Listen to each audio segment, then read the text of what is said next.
My top 5 tips for finding a rent-to-rent deal.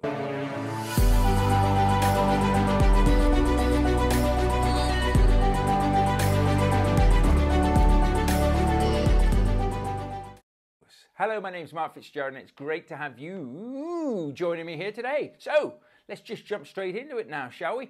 My top 5 tips for finding rent-to-rent deals. So first and foremost, I'm going to hit you with this one, and a lot of you are going to go, oh, we know about that one. Okay, it's landlord letters. Snail mail, yes, it does work, okay? A lot of my students, myself included as well, get deals through landlord letters, but you have to be consistent and persistent with your landlord letters. You can't just send a few and say it doesn't work, Mark. And yes, it is going to cost you money as well. And most things that you're going to get out there and do, and any businesses that you're going to get out there and do, will cost you money. But listen, if you're looking at growing a successful property business, a rent-to-rent business, whether that's in serviced accommodation or HMOs, you are going to need to put a little bit of money in today. You are going to need to reach into your own pocket and put some money into your own business. But it doesn't have to be massive amounts. What you can do is you can send out your marketing in a budget that suits you, okay? People say to me, I need to save thousands and thousands of pounds before I can start. Listen, if you can do that, happy days, but you don't have to do that, okay? You can save money whilst trying to grow your business as well, because it's not always like you're going to send out one set of marketing, you're going to get a deal, and that's that. Happy days. What it is going to mean is you've got to start sending out those letters, but you want to be sending out good marketing letters, okay? This is something I work with my students very closely. Why? Because too many people give it everything. Blah. They give it all, everything that they can do. We can do D. And then before you know it, whoever's reading that has lost attention span. They've thought about, they're just looking at this document and all it is about what you can do, and it's never hitting the pain points. So if you're doing any marketing, whether that's on social media, whether that's on snail mail, letters, whatever, it's got to be about your target market, who you're trying to attract and who you're trying to talk to. Now you'll say, I know who I'm trying to talk to, Mark. I'm trying to get landlords to lend me their property, or to loan me their property, or to let me rent their property, and you'd be exactly right. But what I am going to say to you is, are you talking in their language? You're looking for people who've got a problem, okay? Far too many people, and I know this because I train and teach so many people how to get into rent-to-rent and how to build successful rent-to-rent businesses, that I see it a mile away. They go and they start looking at properties. They go and then they start trying to tell about their services. They start trying to push it on. Then all of a sudden, they don't hear from the landlord again, or they don't get the responses that they wanted from letting agents, from landlords, and it's all because it's about them and what they want to do rather than what the other party needs help with. What can we help them with? What are their pain points? So if you do any marketing, please make sure that you're hitting their pain points. It's something that we have in the rent-to-rent business builder. We have letter templates that make it so simple for you to be able to send it out there. Why? Because these are tried and tested letters that work, that attract the right sort of clients, the right sort of landlords for you to be able to talk to, because we've been doing this a long time now and we know what works. Why? Because it's got me deals. It's got me out there. It's built me successful property businesses. So marketing letters is a big one. Don't discount it, and make sure you are at least sending out letters, even if you don't want to. And if anybody out there is saying to you, find rent-to-rent deals, no marketing letters and all of this and all of that, great stuff for them, bully for them. But I tell you what, you're missing out. You're missing out on all the opportunities that people I work with are getting because they're doing that as well, okay? So don't just try and think, oh, I just need to do one thing. Remember, this is business and this is life. It's never going to fall on your lap. It's never going to be easy, okay? It's not massively hard, all of this, but it will take you a bit of time. It will take you a bit of effort, and it will take you a little bit of money, okay? So that's the first one. So the next one, number 2, if you like, is, of course, the agents. So a lot of people might do the first one, marketing letters. That's comfortable, that is. That's easy, that is. I'll just wait for people to call me. If you're doing that and you're not getting out there and you're not talking to the agents, you're missing a trick again. And that's what I say to people. What are you doing? Are you doing these 5 things? If you're doing these 5 things, you're pretty much doing most things that you can do to attract and find deals. But agents is always a sticking point for a lot of people. Now, some people, it's not. They're straight in there. Boom. Felt uncomfortable with the first call. Ooh, felt uncomfortable with the second call. Boom. Third call. Wasn't too bad, actually. Talking to the agent, started to build up rapport. What I do say to everybody is, when you do this, if you're doing it on the phone, have a notepad and a pen in front of you, yeah? But put a line down there and right at the top of it, what went well in the call and what didn't go so well in the call. And after each call, make a list. What went well? What did I say that attracted them to say, oh yeah, tell me more, or opened up the conversation or the door for me to potentially get deals with them? And then on the other side, what didn't go so well? What did I say that they went quiet, or they said, we don't do that, and they cut you short, or maybe even you could tell then that they wanted to get off of the phone call. Yeah? Start doing that and you will critique what you're saying and what you're doing, and it will really, really help you in the long run, okay? So make sure that you are reviewing, if you like, your phone calls, or when you're going in and speaking to agents, just have a couple of seconds afterwards. What went well, what didn't go so well, and what can you tweak and make better? Again, of course, with my trainings and things, you get scripts, you get bullet points, you get everything in front of you, so you can really critique that very, very easily. Why? Because you know exactly what to say. Now, you might be a person that's watched a good few YouTube videos and you've heard people saying corporate lets or also guaranteed rents and all of those sorts of things. Trust me, if you hear it on YouTube and that's what they're saying on YouTube, that's what everybody's saying. So make sure that you change what you're saying. You don't sound like everybody else, okay? Get to know people, build up the know, like, and trust, and make sure that, again, the same with your marketing letters, you're finding out if they've got a problem. If they haven't got a problem, they won't do business with you, they will not do deals with you. And it's one of those to say, well, let's wait to see if you do have a problem. And if you do, maybe you'll come back to me. I'll just follow up with you and put you in my follow-up pile. But that's a whole different episode, follow-up. So that's number 2. Number 3 is networking.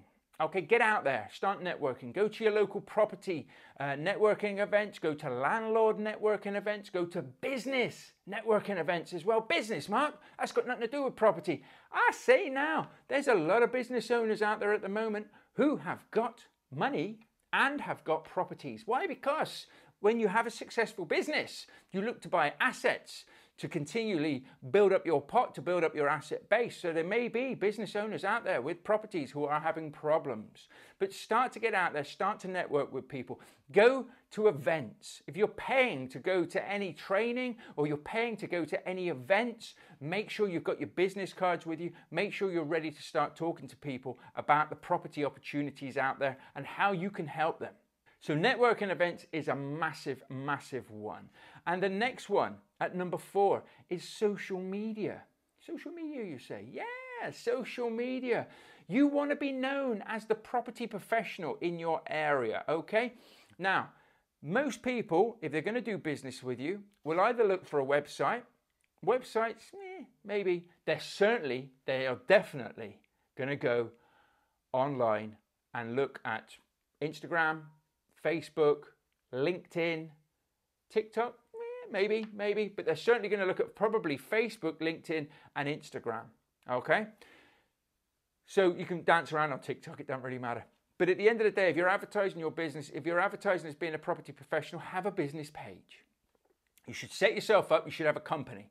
Shows that you're serious, that you mean business, and that you're going to looking to be around for a long time. When I started in property, I set my property business up straight away. Why? Because I wanted a brand, I wanted a business, and I want to show people that I'm serious. I'm not a sole trader coming and going. I'm here for the long haul. I'm here to potentially build something that, who knows, maybe I'll sell in the future.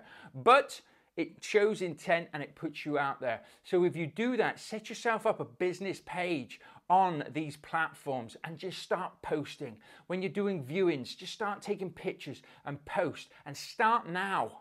Start at the very beginning. Don't say, well, I'll start posting when I get a deal. That's too late. That's no good. This will help you get a deal. If somebody looks at your profile and sees that you started yesterday and you put 10 pictures on, they're going to say, well, they're very new, aren't they? I'm not sure whether I can trust them or not. Maybe I need somebody with a bit more experience. Wes, if you've started posting now about the things that you're looking at, about the things that you see, about property related things, then at least when they scroll down, and they probably won't go far, but they'll say, oh, these guys definitely involved in property, aren't they? Yeah, they've got plenty of posts. Okay, that's interesting, that's interesting. So we can see that they've been around a while, whether you have or not, and we're not looking at fooling anybody or lying. That's not the case there. But if you're just doing viewings, which is great, just start taking pictures about it and just interesting facts. Do you know what I mean? About the viewing that you've done that can help potentially people when they're looking at that recognize the fact that you're a details person. Look at the guttering on this property. Quick snap of guttering. Not very exciting at all, is it? But you could say when we manage or we look after a property, we make sure the guttering's cleared. So we would never let that happen, because at the end of the day, that could happen. That can cause damp. That can cause all sorts of problems internally into the property. So this is how we look after things, and this is how we can look after your property too. So people start seeing things like that. They're like, oh, these guys are vigilant. I don't want that. Yeah, I know my gutters are a bit dirty and things, or filling up with leaves and stuff. So it'd be great to have a company that's on the ball. Now, of course, I'm just using a little example there, but you want to be having property related things and putting it out there. Now, sometimes you're in a job, okay, and you're doing this alongside a full-time job, and that's brilliant. And you think to yourself, my company might get fed up with that. That's why you do it in your business name, okay? Doesn't necessarily have to be you front and center, but you can just take pictures of things and post things out, okay? So it can be your business. And of course, if they do have a problem with that, just tell them it's your hobby. This is my hobby. I'm building up my asset base. I'm building up a retirement fund for myself using this strategy, okay? Anybody's got a problem with that, just say, well, you like to play golf, I like to do property, so that's my interest. Or if you've got a life partner in any way, shape or form that can get away with it, just say it's their business and I'm just helping them out. Okay, there's loads of different ways you can do it. One thing I will say is, if you want to do it, you will do it. And that's where you've got to make sure that you're pushing out there and you're getting things done. So at number 5, let's get this done. Tell everybody, please tell everybody what you're doing. Okay, that's not just, you know, my nan, my mum, my sister, my dog. That's everybody. Every last being that you know should know that you are into property investing, that you are setting up a property business, and that you are looking to help homeowners, landlords, anybody with a property problem. Even if you cannot help them, you will try and just point them in the right direction. You are the go-to property person. When I started in property, I told everybody what I would do. The milkman, the postman. Do we still have milkmen? But you know what I mean. I'm just having a bit of fun there. In the supermarket, if I was in a queue, you know, I'm exaggerating, but if I was talking to people, I would be telling them this is what we do and we help people. And if you know of anybody, please send them my way, because, you know, if we can help and support them with any property problem that they have, then we will do. And one thing I will tell you is, when I used to stand on the playground waiting for my youngest son to come out, other parents used to come up to me and say, Mark, you're into property, aren't you? Yes, because they'd seen it on my social feeds. They'd listen to me talking about it. Now, I don't go out there and bore everybody with it. I only talk to them if they actually ask. But they would come up to me and say, I'm thinking of selling my property, or I'm thinking of adding an extension, or I'm thinking of doing this, I'm thinking of doing that.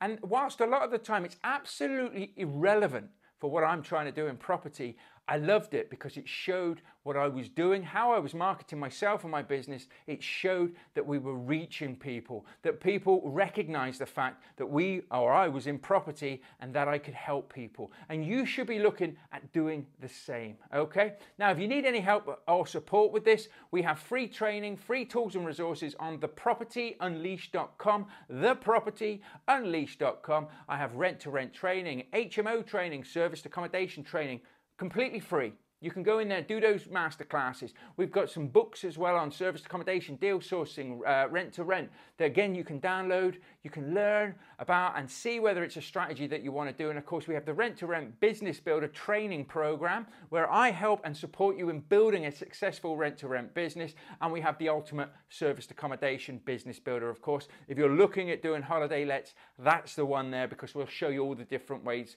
to do holiday lets. Now, this training is something that I'm passionate about, because we get on group coaching sessions. I am here to help and support you every step of the way. You are never on your own with that. You have all of the tools and resources you could possibly need to be successful. And of course, check out my other videos where I've had my successful students on there as well, and be inspired by their stories. You know, the reason I love to get my students on when they're, you know, when they've got their first deal and things, is because when I started out myself, I used to listen to people who were getting deals around the same time that I was looking to do, and it used to inspire me and drive me on, and there's great community and a great spirit. So if you're interested in anything like that, then of course we can help you, and I do offer some places on a one-to-one level as well. You'd have to just ask us about that, because that's not always open, as I only take on a few people at a time. But the rest of it is there for you to go and have fun with. So I hope you've enjoyed the 5 tips or tricks or whatever you want to call it on how to get yourself some rent-to-rent deals.